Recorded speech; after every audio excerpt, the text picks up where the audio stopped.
And now from good food to good books, international best-selling author Amy Ephron stopped by the studio. I had a chance to talk with her about her latest book. It's her first novel for young people, and it's called The Castle in the Mist.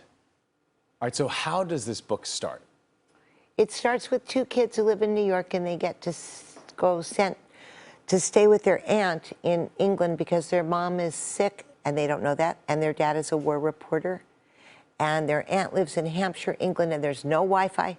There's nothing to do. They have a fight over a Monopoly game, and Tess, who's 11, takes a walk and discovers a castle. Mm-hmm. And this is a book for children?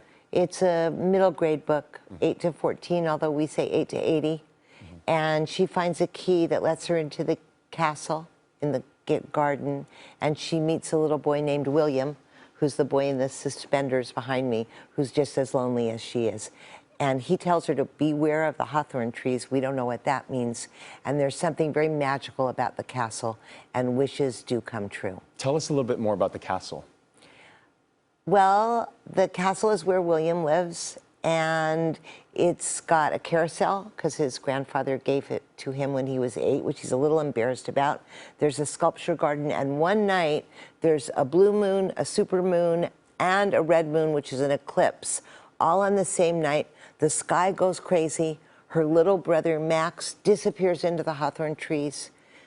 William runs after him, and Tess has to figure out how to save him as the castle starts to disappear in the mist. And this is your first children's book. It is. What inspired you to write this? Because the books that you've written in the past were fiction for adults. When I was a little kid, I thought that books were real. I thought The Secret Garden was real. I thought Oz was real. I think I probably still think that. I think Mary Poppins is real. And I wanted to write a book like that, that married the real world to magic, that was about wishes that could come true, about believing in yourself. It also, they run little tapes in their heads about things. They're all kids who are on their own when all this stuff happens.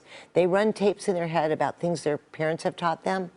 And it's very kind of self-empowering in that way. And they have to learn how to work together.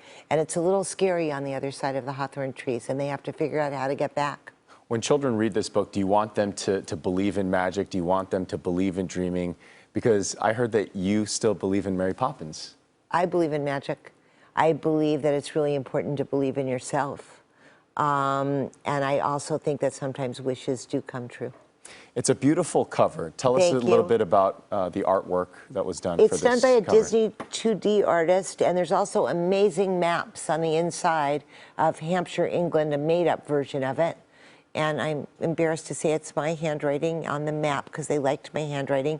And then there's also a map of the scary world on the other side of the hawthorn trees. And that's done by a very brilliant artist who did it. And it's kind of an homage to the A.A. Milne books, Winnie the Pooh, which I also loved.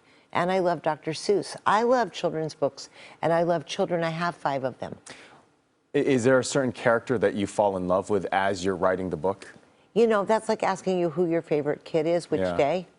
Which day? I mean... I only have one child, so I have a favorite child. Is there someone that you kind of started off, you know, writing about, and then you decide, okay, I'm going to focus a little bit more on this character? Does that happen during the writing process? In this my writing process, I think that Tess is a little bit like me in that she's a little impulsive. I also have 2 daughters and a son, and they have their own sibling rivalries, and I think I kind of played with that a little bit too. But books take their own course. There's a kind of magical merry-go-round ride where one of the horses becomes real. I didn't know that was going to happen when I started to write it. So magical things can happen when you write a book. It really sounds like a fascinating book. It's called The Castle in the Mist. Amy Ephron, thank you so much for stopping by this morning. Thank you so much for having me. Absolutely. Sunday, we'll be right back after this.